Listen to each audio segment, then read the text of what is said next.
But we can get started since we're on the recording. Hello, everyone. My name is Ingrid Chen, and I am the owner and the CEO of Praise Shadows Art Gallery in Brookline, Massachusetts. We are really excited to have this international gathering tonight featuring the artist Juan José Barboza-Gubo and art historian José Falconi. And they will give us a preview of what's to come for this exhibition and also talk a little bit about Juan's practice, which spans many, many decades, but also different regions of the world. And that's something we'll have a glimpse of tonight and on Thursday. So just a little bit of a recap. Praise Shadows, for those who haven't been to the gallery or are visiting us tonight from Peru, for example, Praise Shadows is a gallery based in the Boston area. And we are approaching our 2-year anniversary this December. And we focus on contemporary artists from all over the world and also from Boston. And we have regularly done programming like this, although it has been a while since we've done something on Zoom. So I appreciate all of you coming on a night like this.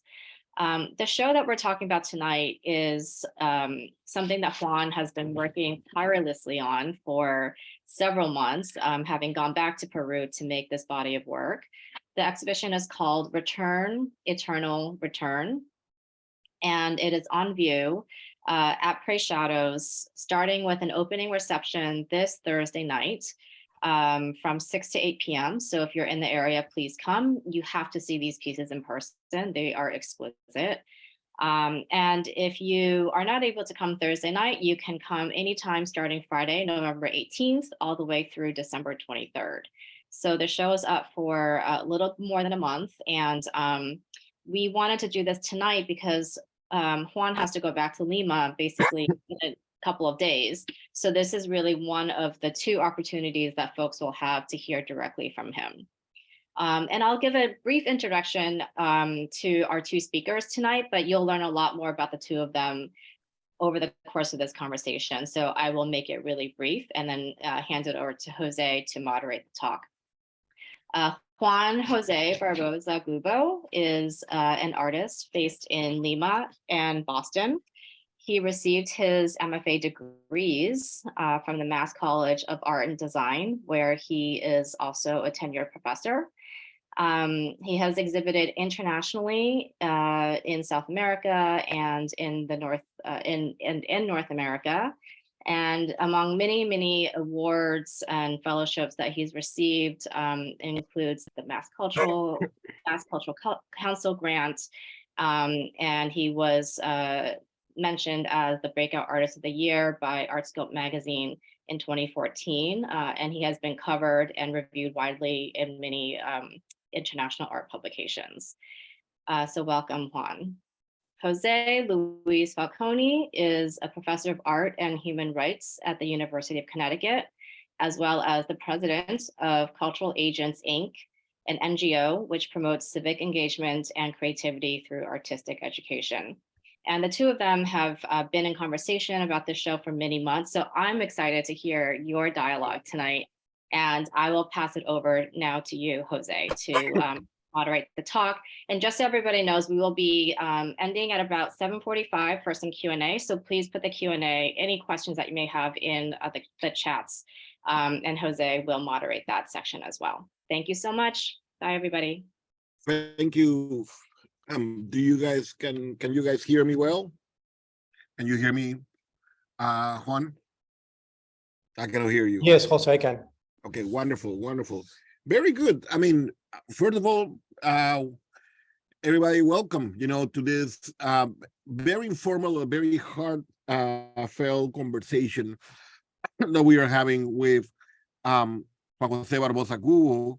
As they have just said, my name is José Falconi. I am a professor of arts and human rights, but more importantly, I think I have worked a lot in Latin America over, probably 2 decades already, time flies.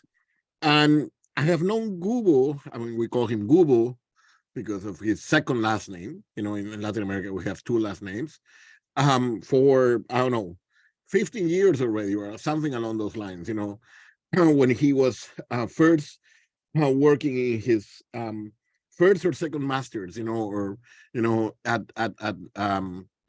Massart and a School of Museum of Fine Arts, or one of those two. I remember going to see a show, and being blown away by his work many, many years ago. And since then, we have had conversations. We have, saw each other, briefly here and there. We both are Peruvians, so we both have always something to talk about.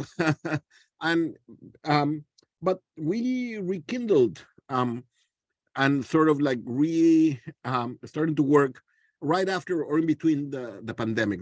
In the moment in which the pandemic was a little bit more relaxed, not the first year, but the second year, in which things started to coalesce into getting into a new rhythm of things. And since then, we have been discussing, his work in a way in which I think is very crucial, because he is at a moment. There are moments I will say, in artists' own personal histories, in which you can see that something pivotal, something crucial is going to happen. And I believe that this exhibition marks a before and after for Juan, not only because he's working in an incredible gallery right now in Boston, and Pride Shadows is, I think, has constituted itself in the last year and a half as a wonderful, space for showing some of the best talent that there is in Boston, but also because his continuous exploration on materiality to a large degree has paid off. This is possibly, what we are going to be seeing, and we're going to try to give you a sneak peek, because we cannot really show you the exhibition, because Juan Jose is actually mounting it at this very moment. It's open on Thursday, and the crate has just arrived. But what you can see basically is a unique take on something that we're going to be discussing, which is one, landscape as a type of particular landscape in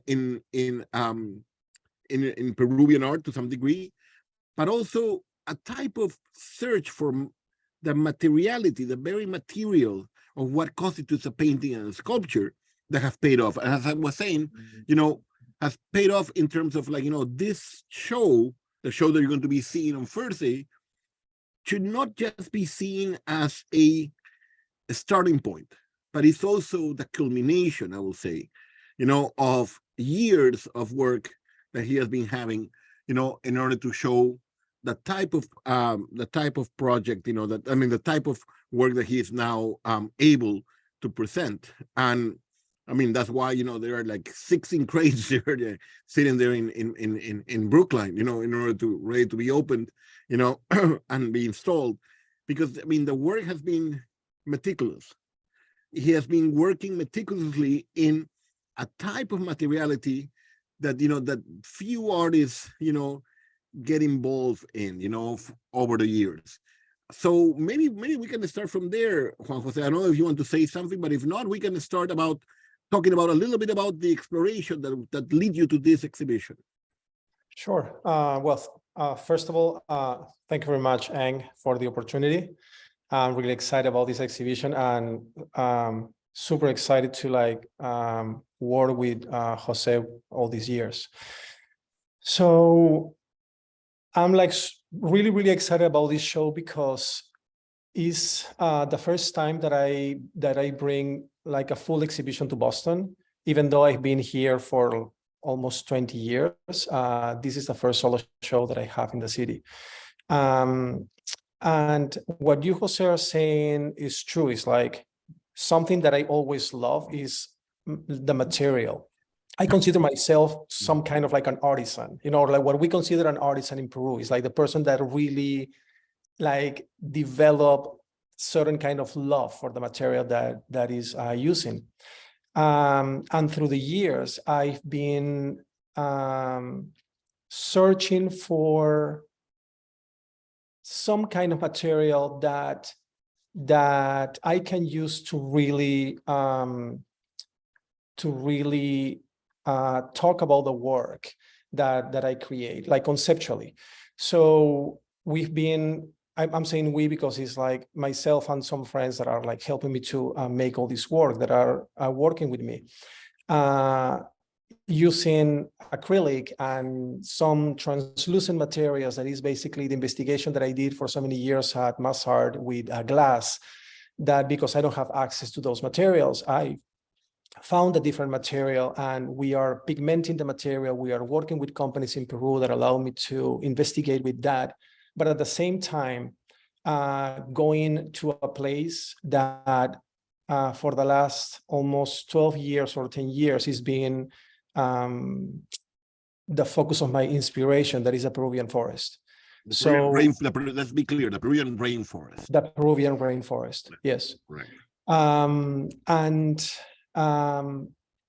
Not just investigating on the landscape or the light or what in an abstract way light means or enlightenment, but having experiences over there with shamans and with the people of that part of Peru that investigate with ayahuasca and have a different mentality in general about the world and about humanity.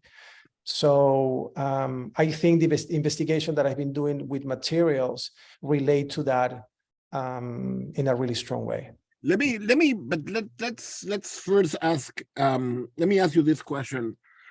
Let me see if you agree with what I'm going to say. Because we are more or less contemporaries. Correct. I mean, you look much older, but than me. But we are contemporaries. People might not know that, but clearly, we are contemporaries. The point is, would you agree to say that when we grew up in Peru, the Amazon rainforest was a non-place? Correct. It was the imagination of the Peruvian people. I mean, the Peruvians as a country was basically the Andes. If you will think about that, we live in the desert in cities like Lima, which are close to the desert. But our national imagination never encompassed the rainforest. Yes, correct. As everybody knows, the Amazon River begins in Peru in a place called Nauta. And then Iquitos is one of the biggest cities close to Manaus.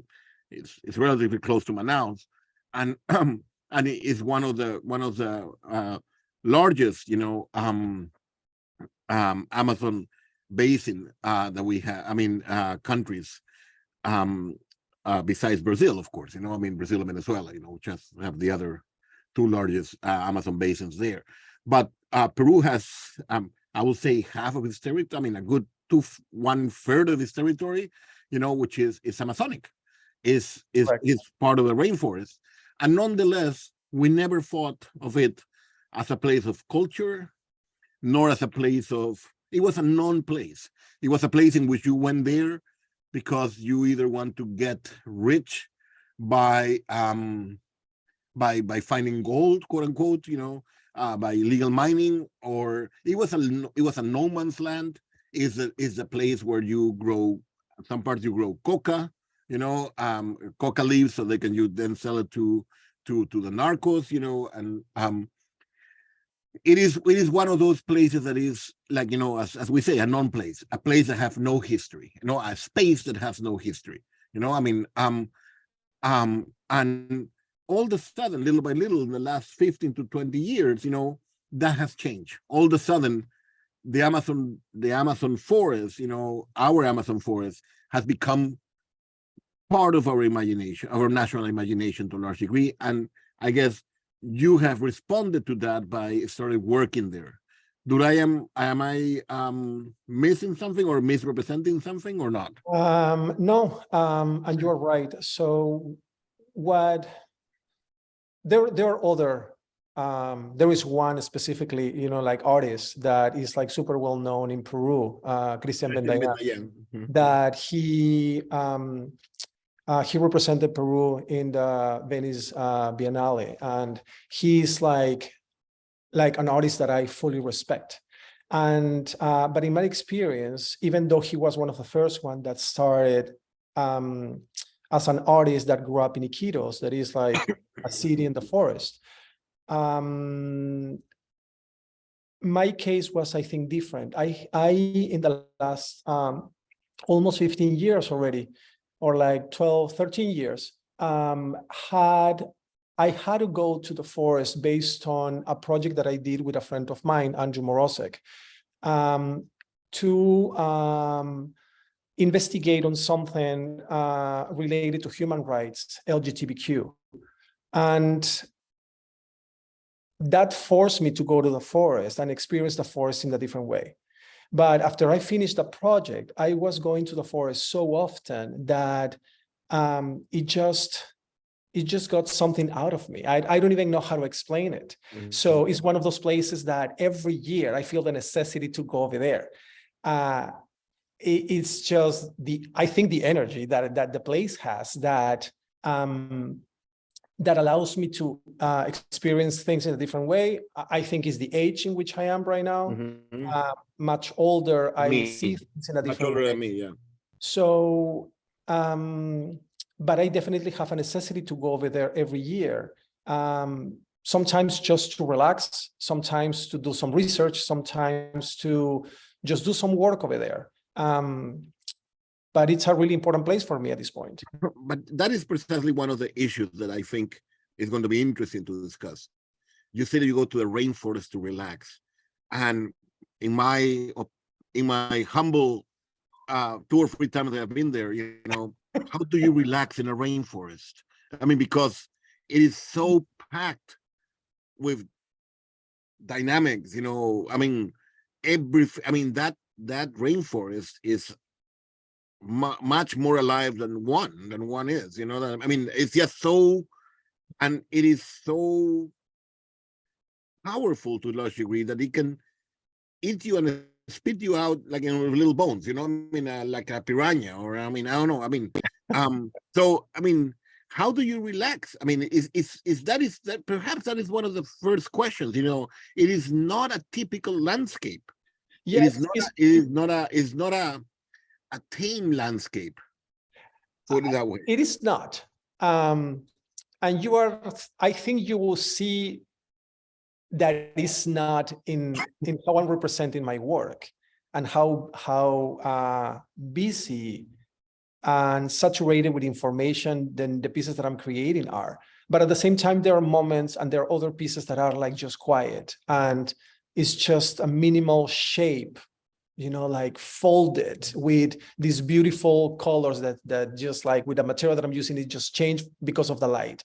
But in those moments, I'm representing clearly moments that I had. Is that the first thing that comes to my mind is like, my friend Armando is here with me. He came from Lima to install this exhibition here. And I remember a moment in which we were on the river, the last trip, and there was just looking at the sky, beautiful blue, trees on your left and on your right, and we were just looking up, and the little boat that took us through the Amazon was just moving. So, and we were just literally there looking at the sky for at least an hour. That, like the forest, I think, allows you to have those moments, like that's the moment in which I'm clearly relaxing, forced to do not be in the computer or making work or thinking about something. And the people that knows me, they know how my brain is. So there are just specific moments or certain places that really allows me to relax. And I will say the forest is one of them. And that's kind of like bizarre because, as you are saying, it's almost impossible that in the rainforest, you will be able to stop your brain. But I think there are moments in which you can. I mean, it's just, it's one of those landscapes that are like, subliminal in some particular way, because they're like sublime in terms of they're like, what, I mean, in talking about like, how the sublime work, there will be like dynamic sublime, in terms of like there is so much going on at the very same time, at the very same moment, that you cannot really focus on anything. And our little computer that we have up here, gets clogged with so much information and sensations and data, that it's impossible to really decode what is going on. But maybe why we don't start looking at some images, because I think if people hear that the wonderful people who are here, hear us talk for more than 5 minutes, without an image, and I think that sounds good. Yeah. So I would like to go back to one of the previous shows, which is the show you did in Lima in 2019, just before the pandemic, which I think prefigures a little bit this show. Maybe I will try to share images here, and let's see if it works out. It should work out. Let's see. Let's see. Do you see it there? Yes, I do. Wonderful. That's the exhibition that I did at IPNA in Lima 2019. Correct. Tell me a little bit about, for example, this piece. We can see another image here of it.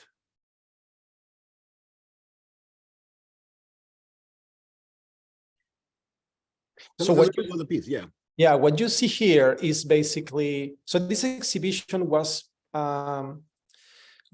after I turned 40 years old,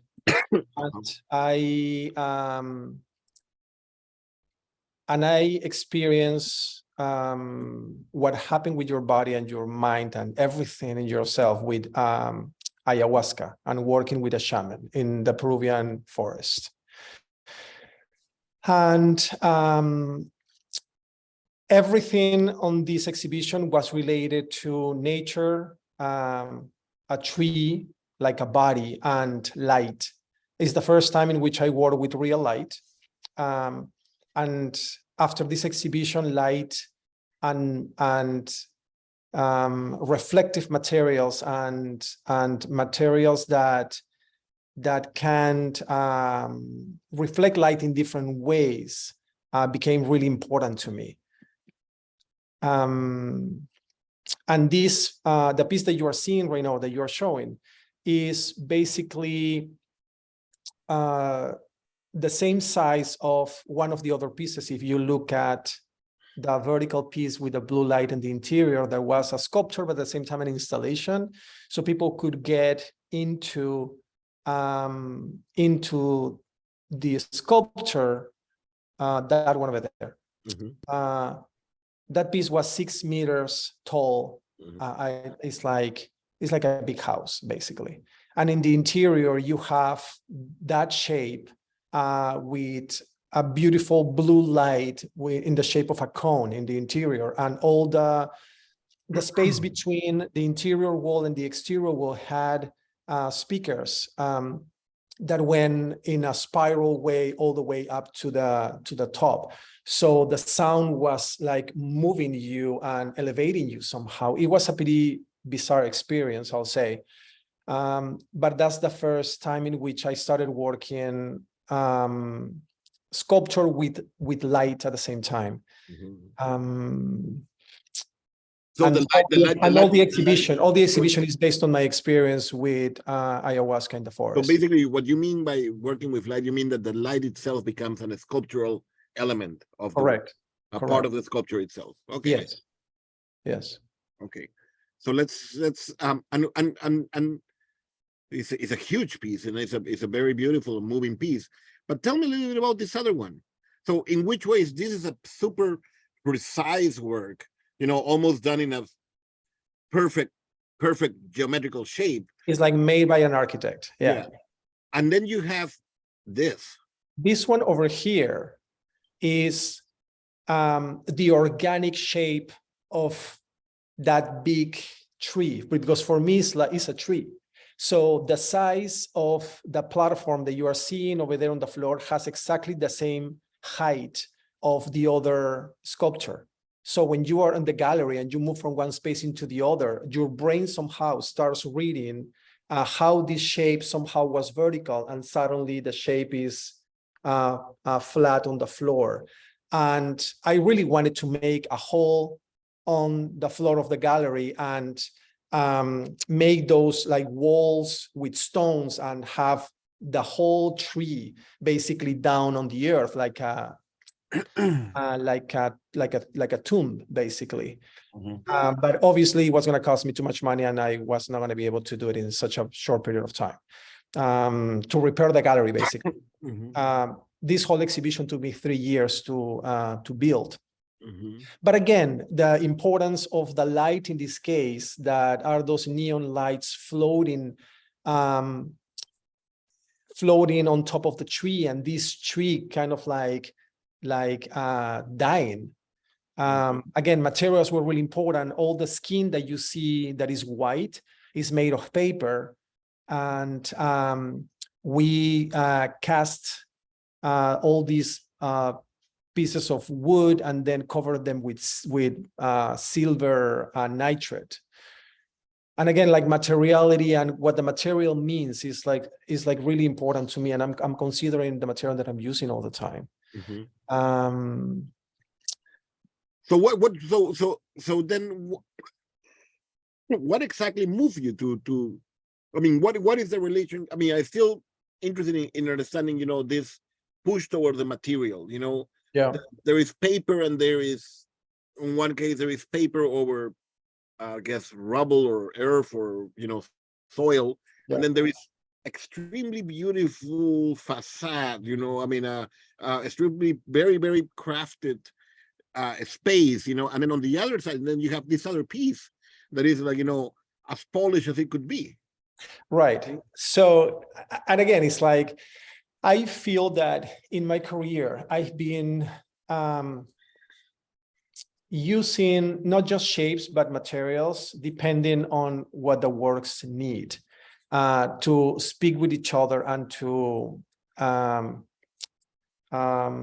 tell the viewer the full story. This shape comes out of the triangle that I have as a hole on the big metal piece with the blue light on the interior. That triangular shape is exactly this one, that one over there.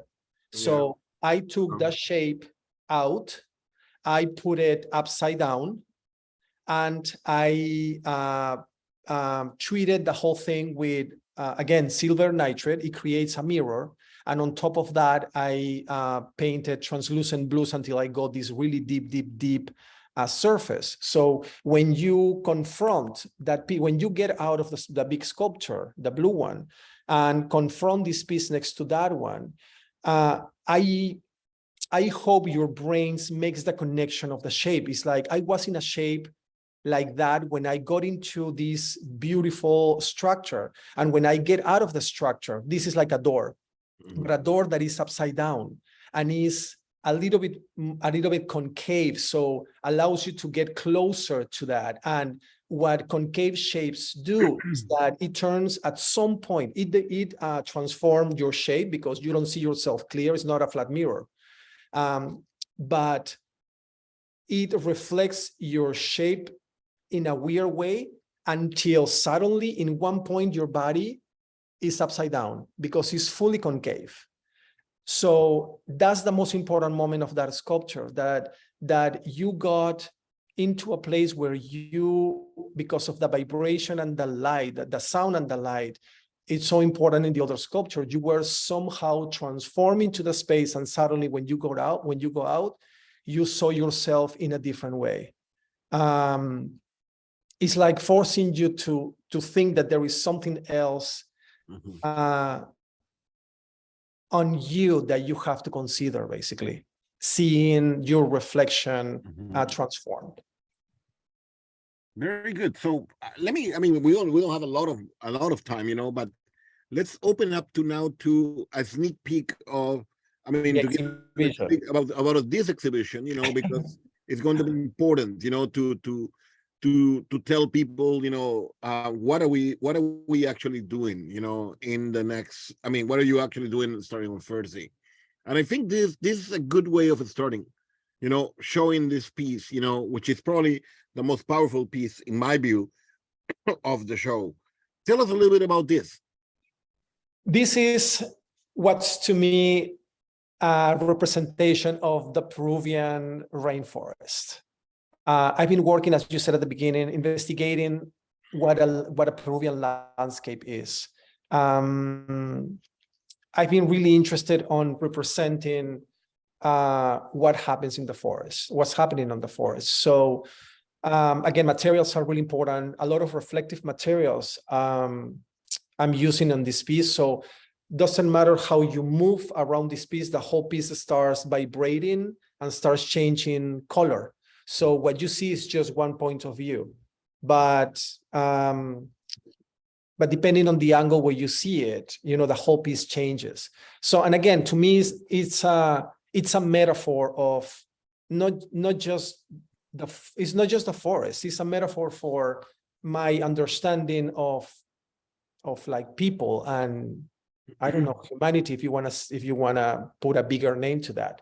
But what is interesting about it is that, yes, you can kind of gather there is some sort of craziness going behind, but there is also a huge pattern of acrylic that is not allowing you to see what is going on. There is also a spectacle of, I will not say invisibility, but I will say of some sort of level of opacity, this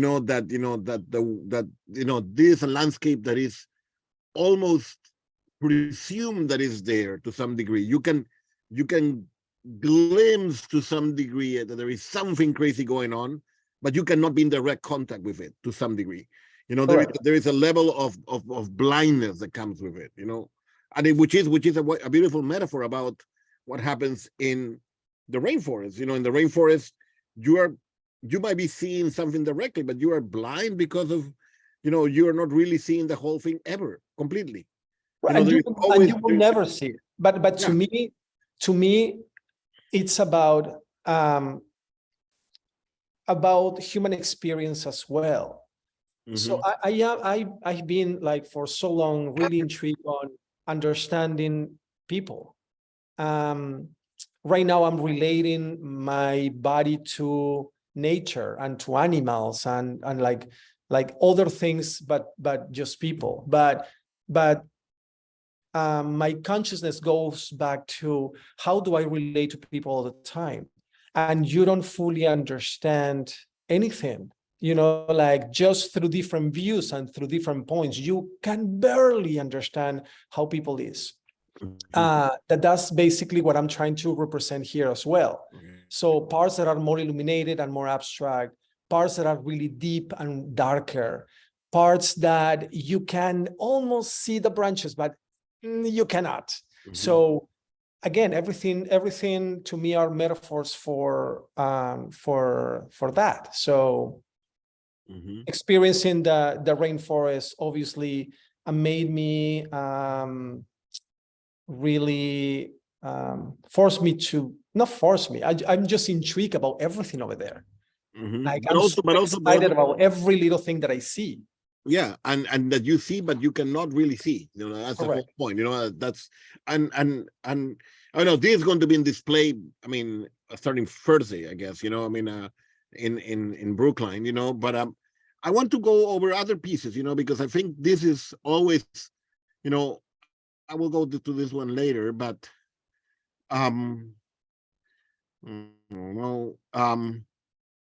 let's see these other pieces. Pieces like this, for example. Tell us a little. I mean, I think I can see a continuity that with the one that you did before. The blue one. Yeah. The blue one, exactly. But tell us a little bit about things like this. So I'm ending the exhibition with this piece. It has the size of your body.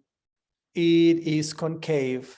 You reflect your body almost 100%. It's literally like a mirror. But it's so deep, like looks like water. So it's like water from the Amazon, basically. Mm-hmm. But at the same time, your connection with the size and the shape as a body is really strong. And the moment in which this thing just push in, you have this cement piece on the side that pushes out. So it's like pushing and pulling. And again, human relationships. So what happens with that? It's like your body becomes, even though it's like it's soft, it's literally soft. So it's kind of like when water moves in nature, you cannot control it. You are gonna put, you think as humans that you are gonna push it one way, and you are gonna earn land on one side, but you are really not doing that. The water is moving in another space, in another space, and getting land back. It talks about that as well. Mhm.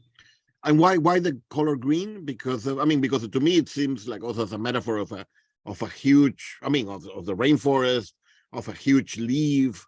I don't know. There is something. Is deep water. I see. Yeah. Wonderful. And here, perhaps the most striking one of all the work that we're going to be seeing and in displays is going to be this sculpture, which is going to be displayed to. I have seen it, and I think that you can see a little bit behind you now here.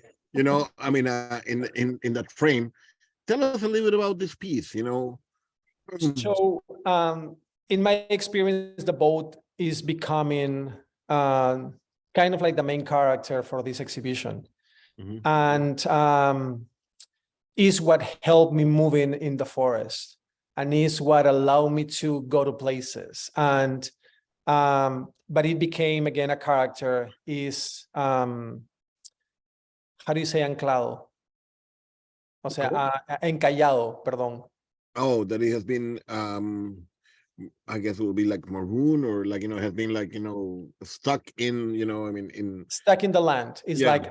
like in the process of getting out of the water. Yeah. And you have moments that it feels really wet. You have moments in which it's becoming really light. It's like, again, material became really important. We've been investigating on this pigmented acrylic or plexiglass, how they call it here, and transforming the material. Everything that you see in color over there is not painted. It's embedded on the material. So we were preparing on this company like these massive pieces with the feeling of what I wanted to have for the sculpture, that remind me the rainforest and something that was wet and deep. And we were carving these pieces and then using a lot of heat to melt them basically and transform the shape. But the translucency is really important. How light they feel, how wet they feel for moments, how soft, and how this boat is literally changing its own shape into this super light material. But let me ask you this question now. What do you try? It seems that each piece is trying to do something, and you're basically getting, when you get in, you will be able to see, feel the exuberance of such an incredible space, such as the Amazonian rainforest. Is this what you're trying to convey to the spectator in terms of producing a very choreographed exhibition in which the whole space of the gallery is transformed into something? You have green walls, you have this incredible sense of landscape, behind it, in terms of you can see and you cannot see at the same time, all those kind of things. What is the connection? Well, the experience, giving the experience of giving people here in Boston a small experience of what the Peruvian rainforest is. Why is that important to me right now that you're asking me that? That would be a good question, actually. Why is it important to me to let these people know that this is part of what we have? I think that's something that I don't have the answer right now. But definitely is something that I'm doing right now that you just asked me that. it's a gallery that is really not huge, but we are bringing pieces that will pack the gallery in a way that there are moments in which you will see the sculpture almost in front of the big painting. So, and when they cross each other, you will feel the depth that you have in the real experience in the forest. The colors changing constantly, the light moving constantly. It's kind of like, it's never the same. Every moment, the whole thing is like changing and changing and changing and transforming everything. So, and the materials that we are using are allowing you to experience that in this exhibition. And there are other pieces, that are the smaller work, like the one I was just thinking about, that one, that you enter the exhibition. That's the one that you used to enter the exhibition. And it's kind of like mapping, is the way of mapping in, I try to tell stories all the time with my work.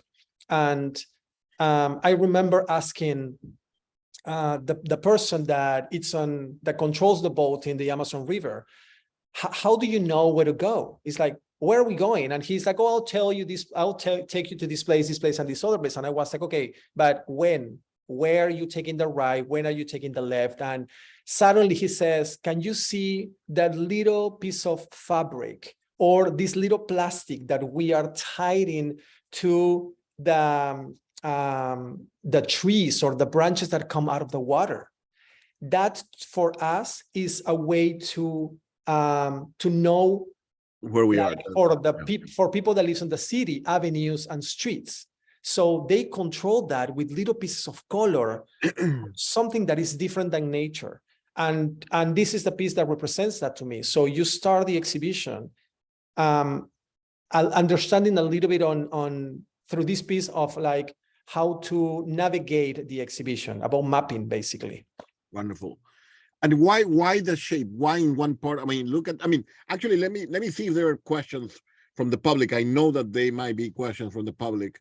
But if not, if no one is posting anything, I can keep going and asking questions. So you guys tell me. I know that there are some people that probably would like to ask a question, and I will be very happy. There is a question in the Q&A. Let's see the question in the Q&A. Hold on one second. Let me read what Jessica says. Your work generates a really intimate connection between our conscious human animal selves and the life forces of the forest. They are like portraits that allow you to inhabit those spaces. You mentioned experiences with shamans in the Peruvian rainforest that help you enter that headspace. Is there anything, any practice or rituals that you engage with in your studio to help you stay connected to that perspective while you work? Yes. First of all, in the studio, again, my assistant is here. Yeah. And he's probably laughing. But in the studio, we are trying to keep certain level of energy, and we are trying to be, I'm not sure if the word is stable, but we are not allowed to be pissed with each other, for example. We have conversations about that kind of stuff all the time. And if we don't have a conversation, like, I believe that the energy in the studio has to be level. And we just moved to a bigger studio this year to be able to make this exhibition. And once a week, we burn Palo Santo, and we have all these beliefs about the energy in the studio that for us are really important. And I think like working on a space with people that you really care about, and they care about yourself and your work as well, to me is something that I need. Wonderful. Tell me a little bit about, I mean, there is something that we're not going to be able to see here, but that might be important also to mention. Will be like, besides these large panels of acrylic, the boat, other pieces, this green piece in the back, there is also a sound piece, a sound piece that basically ties the whole thing up to some degree. and actually adds the ambience to the show. Can you tell us a little bit about that sound piece? Sure. Well, the exhibition has 3 sound pieces that I work with a friend of mine in Peru. So he's a sound artist, and all the sound was recorded in the Peruvian forest, manipulated in the computer,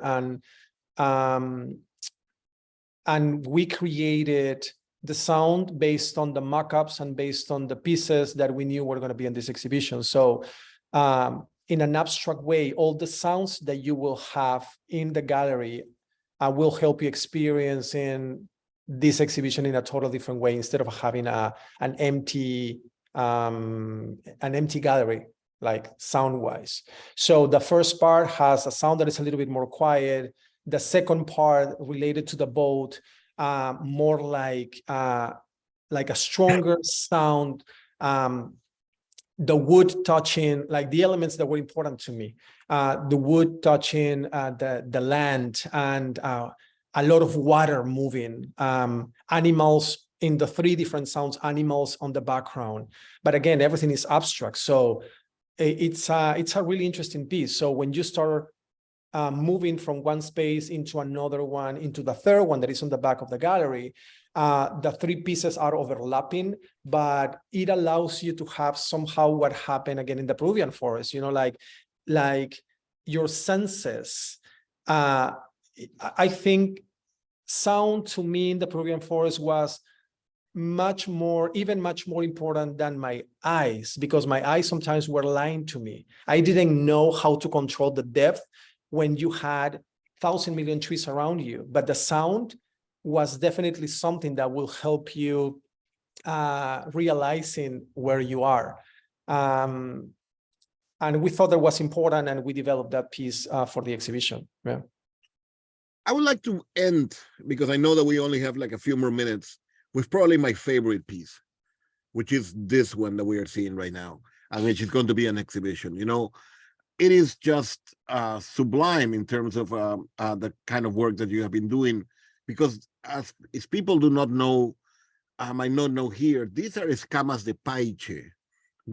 Is that correct? These are like paiche is one of the largest, is probably, it's not the largest, but it's one of the largest fish in the Amazon basin. It's a huge fish, that has, the scales are extremely hard, and it's eaten, by many people in Brazil, in Peru, in Venezuela, I'm sure, because it's an incredible source of it's an incredible source of life, for nourishment for certain communities. But you start, piecing, this round, this sculpture with like the scales.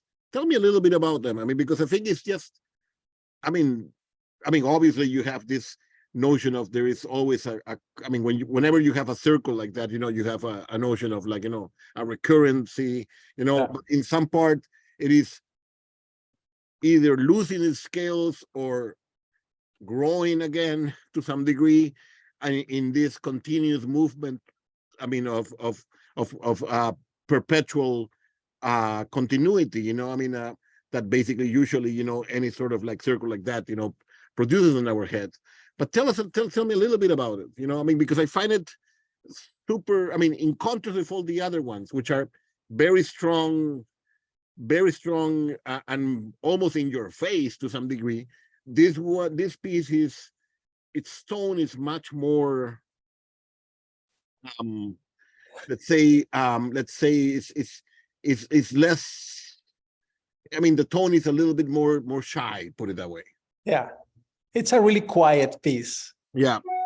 But I'm agree with you. It's like one of the pieces of the exhibition that we are really proud of.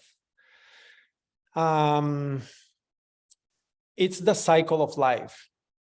So in my work, again, for the last, there has been already, like since I finished grad school, almost 20 years or like 18 years. The circle, or everything that comes out of a circle, in this case, an oval, as a shape became really important. And I think it's because of that. It's a shape that will never end. In this case, the Paiche scales are used by women in the forest as jewelry. So it's a really precious material. Because they're hard, no? It's a beautiful translucent material, but hard enough that it will not break, a little bit flexible. It has a lot of it has a lot of qualities that I think it just makes a beautiful thing. But at the same time, they look like feathers. So to me, it's like it's an animal, but at the same time, it's a flower.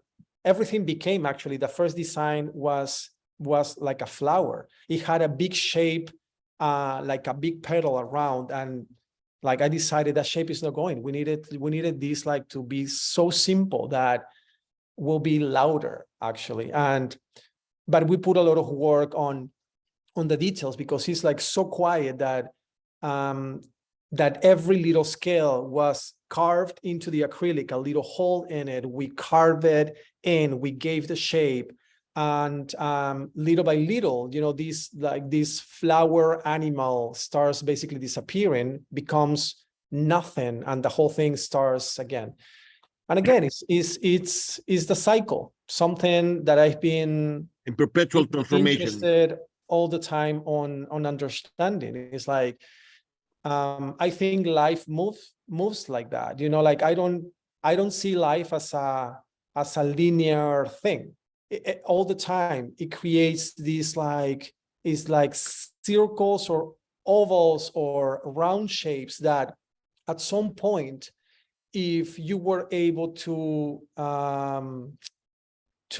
be mature enough or to evolve, you will not touch the circle back again in the beginning. You will touch it at some point as a curve, and that's the point in which two lines are touching each other, but you need to be focused on why you are touching that again as a metaphor. And if you are touching that point again and continue the circle, and you keep moving in different directions, every time that you touch that point again with another line, is because you have to be conscious about that something in your life is happening, good or bad, that you need to realize, and maybe you need to change. So are these circles constantly moving in one direction or another?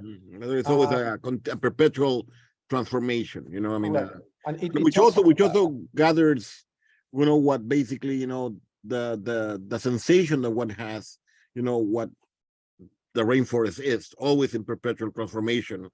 In a continuous movement.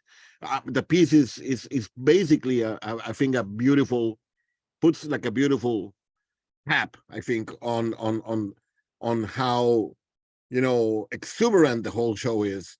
But you have this piece, that makes almost a counterpoint to a point of like going like, yep.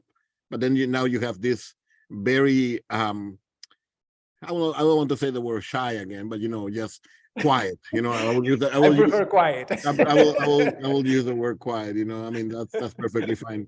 I mean, it's almost 8 o'clock already, so I'm going to start stopping sharing the screen, and maybe someone has another question, or I mean, we have 1 or 2 more minutes. But the point for us here is was to show you a little bit of a preview of what is coming on Thursday. I think Juan has done an incredible job. I mean, he will probably keep doing this for the next 72 hours until he opens the show on Thursday. But I think I really encourage all of you to come and see the work. Is going to be one of those exhibits that is going to not only be in your retina, but it's going to be in your whole sensorial apparatus, for a long time. I mean, and I'm sure that that the space is going to be completely transformed it is already starting to feel completely transformed, you know, and it's going to feel, I think it's going to be remembered as a great show. I mean, also, you know, just today, I was walking in with how cold it was in Boston to enter into a space in which is going to be the Peruvian rainforest or the Amazonian rainforest with that hotness and warmth. You know, I mean, it's also makes a very nice counterpoint with what is going on outside, you know, the gallery space. So I really encourage everyone to come and see the show. I mean, it's what time do they open on? What time is the opening on Thursday? It's from 6 to 8. 6 to 8 p.m. on Thursday. I mean, in a couple of days. I know that Juan will not, I mean, probably will go to sleep at 8 o'clock, you know, but because he will have to be working from here onwards until it opens. But anybody else has another question? I mean, it's or I think this was our little trying to show everyone, you know, what we were trying, what Juan has been trying to do. And I mean, so hopefully, you know, we'll be able to see each other on Thursday, all of you, and thank you so much for joining us today. Thank you, Jamal. Thank you so much, Jose. Thank you, guys. We'll talk soon. Thank you. Bye. Goodbye. Thank you, guys.